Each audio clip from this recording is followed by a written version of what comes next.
D'aussi loin qu'elle se souvienne, Sally Brooks a toujours vécu avec sa grand-mère dans un village du Maine. Un état depuis longtemps réputé pour ses forêts denses, ses rivières et ses lacs. Encore petite fille, elle est tombée amoureuse de la nature de son coin de pays, dont elle savait presque tout.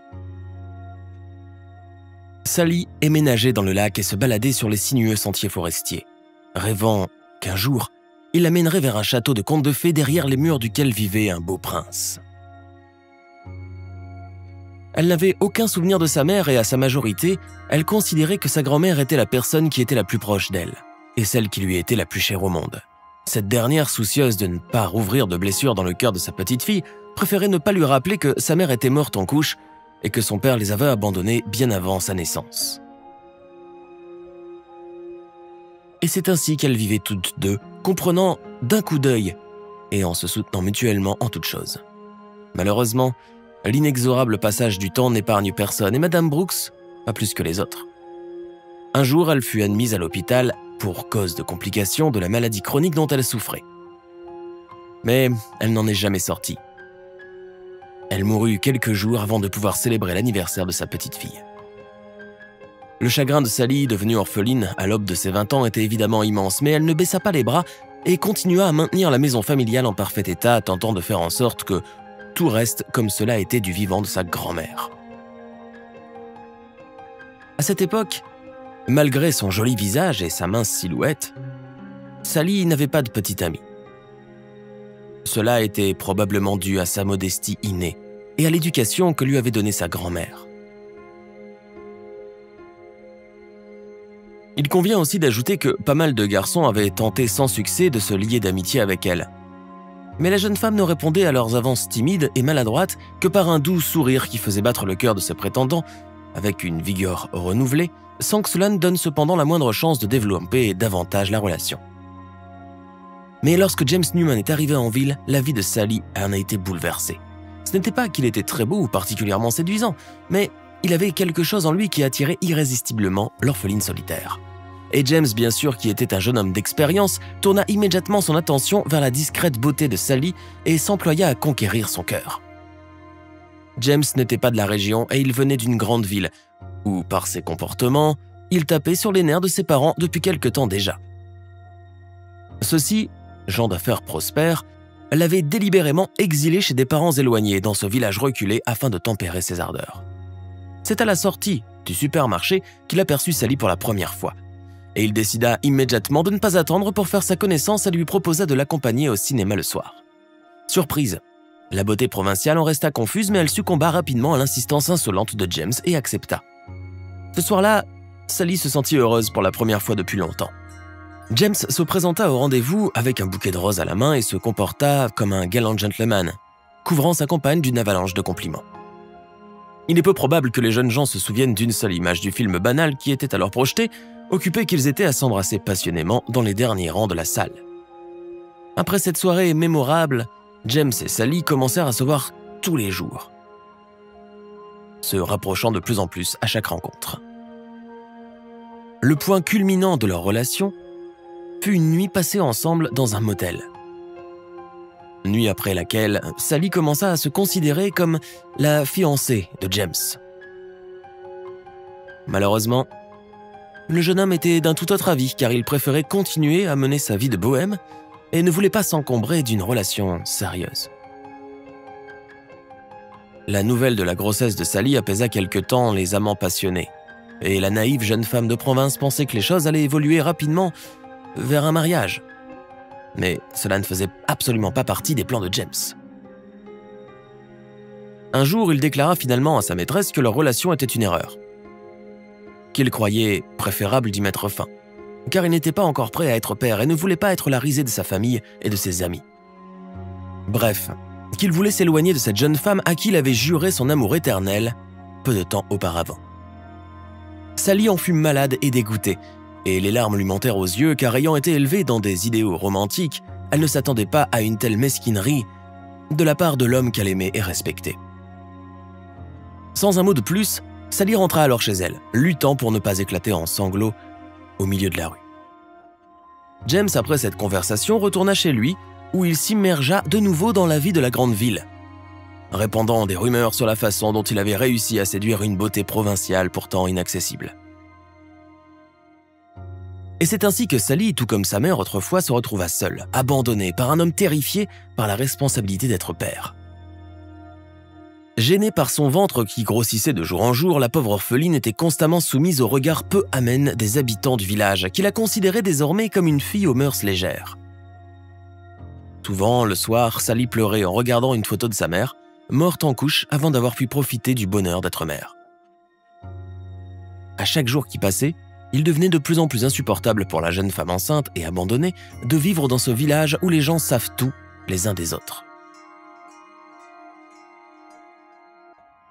Au supermarché, les femmes pointaient Sally du doigt, se faisaient des sourires entendus et malveillants et faisaient circuler des ragots obscènes sur la pauvre jeune femme. Un jour, incapable de supporter davantage les railleries et les moqueries, elle emballa ses maigres affaires et acheta à habiller pour Bangor. Une fois arrivée dans ce qui est l'une des plus grandes villes de l'État, Sally trouva un emploi dans une usine de confection, bien déterminée à reprendre sa vie en main. Bien sûr, au début, elle dut dormir dans des auberges bon marché et des hôtels miteux, jusqu'à ce qu'elle obtienne finalement une place dans un dortoir réservé aux ouvrières de l'usine. La seule chose de valeur qu'elle avait était un vieil ordinateur portable sur lequel elle faisait des modélisations 3D, une occupation fascinante qui devint bientôt son passe-temps préféré et une source de revenus supplémentaires. Bien sûr, elle était encore loin d'être une vraie programmeuse, mais elle ne se décourageait pas et affinait ses compétences quotidiennement. Elle décida de suivre un cours de modélisation 3D et, après avoir obtenu son diplôme, elle changea d'emploi. Car comme sa grossesse était déjà très avancée, la jeune femme ne pouvait plus continuer à travailler à l'usine. Elle envoya son CV à toutes les entreprises de la ville potentiellement intéressées par ses services, puis elle attendit patiemment les réponses. Et un jour, une entreprise qui créait des modèles 3D de produits pour des boutiques en ligne lui répondit. Après un entretien, Sally, malgré sa grossesse, obtint l'emploi convoité avec la possibilité de travailler à distance. La jeune femme était déterminée à saisir cette chance et assise devant son écran d'ordinateur portable, jour et nuit, elle acceptait n'importe quelle tâche qui lui permettrait de gagner un revenu modeste. Même la naissance du petit garçon, que l'heureuse maman appela Peter, n'interrompit pas son processus de création. Tenant le bébé dans ses bras, Sally refusa obstinément de prendre un congé de maternité et, cliquant sur les touches de son ordinateur portable, tentait de respecter les délais de commande qu'elle recevait régulièrement du chef de l'entreprise. Peut-être que dans une telle situation, une autre jeune femme aurait tout abandonné pour retourner dans son village de province, mais pas Sally, qui avait brûlé tous ses ponts pour se faire un nom et repousser l'idée même de revenir en arrière et de se placer à nouveau sous les regards désapprobateurs de ses connaissances. 7 années pleines de hauts et de bas professionnels passèrent en coup de vent. Au fil du temps, le directeur de l'entreprise reconnut le travail acharné et le talent inné de Sally et lui donna une promotion en la nommant chef de service. Il est difficile d'imaginer les efforts incroyables que la jeune femme de province dut déployer pour parvenir à ce poste dont tous ses collègues rêvaient. Désormais, ses subordonnés s'adressaient respectueusement à Sally en l'appelant Mademoiselle Brooks. Ils le faisaient d'autant plus facilement qu'ils admiraient sincèrement le talent de leur patronne pour la modélisation 3D, ainsi que son incroyable sens des affaires. Pendant que sa mère poursuivait son ascension professionnelle, le petit Peter grandissait dans la maison que Mademoiselle Brooks avait achetée avec l'argent d'un prêt qu'elle avait contracté. Quand elle travaillait, le garçon était confié à une nounou que Sally avait engagée. Par la nature de son travail, Mademoiselle Brooks devait souvent prendre l'avion pour parcourir le pays d'un bout à l'autre. Et un jour, Sally a eu la chance de pouvoir se rendre à Chicago pour faire une présentation au siège de l'entreprise pour laquelle elle travaillait. Absorbée dans ses pensées, elle monta dans le taxi qui devait l'emmener à l'aéroport. Faisant machinalement un signe de tête au chauffeur, Sally se plongea dans la lecture des documents afin d'utiliser au mieux son temps libre pour préparer son rapport. Soudain, la femme sentit le regard du chauffeur de taxi qui, sans la moindre gêne, la dévisageait franchement de la tête aux pieds. Sally leva les yeux et poussa un bref soupir de surprise. « James, c'est toi? Qu'est-ce que tu fais ici ?» demanda-t-elle, soutenant le regard de l'homme qui lui avait brisé le cœur 7 ans auparavant. « Heureux que tu m'aies reconnu. Qu'est-ce que je fais? Eh bien, comme tu peux le voir, je travaille. Et toi, tu es de toute évidence devenue une vraie femme d'affaires » ajouta James, tout en se frayant habilement un chemin à travers le flot de voitures qui inondait la rue. En entendant la dernière phrase du jeune homme, Sally se surprit à penser qu'elle n'avait plus aucun sentiment pour son ex-petite amie. James expliqua longuement que l'entreprise de son père avait fait faillite et qu'il était mort ensuite d'une hémorragie cérébrale, n'ayant pas trouvé la force de survivre à ce coup du destin. Mais ces paroles qui semblaient peu naturelles et artificielles ne suscitèrent aucune émotion dans l'âme de Sally. Puis, jetant un regard inquisiteur à James, elle se demanda si elle devait lui parler de son fils.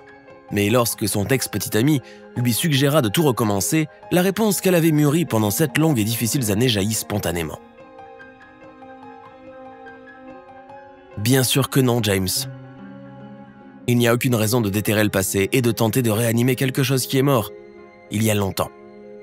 Je suis désolé, mais c'est il y a 7 ans que j'avais besoin de toi, quand je rêvais de me marier et d'avoir un enfant avec toi. Tu voulais vivre sans contrainte et maintenant, alors que tu as besoin que je t'aide et que je te soutienne, tu te tournes vers moi. Navré, mais je n'ai pas le temps, je suis en retard pour mon vol, dit simplement Sally en prenant congé de lui après avoir payé la course et laissé un bon pourboire à James. Serrant les billets dans ses mains, le chauffeur regarda s'éloigner la jeune femme élégamment vêtue dont il avait si cyniquement abusé des sentiments des années auparavant.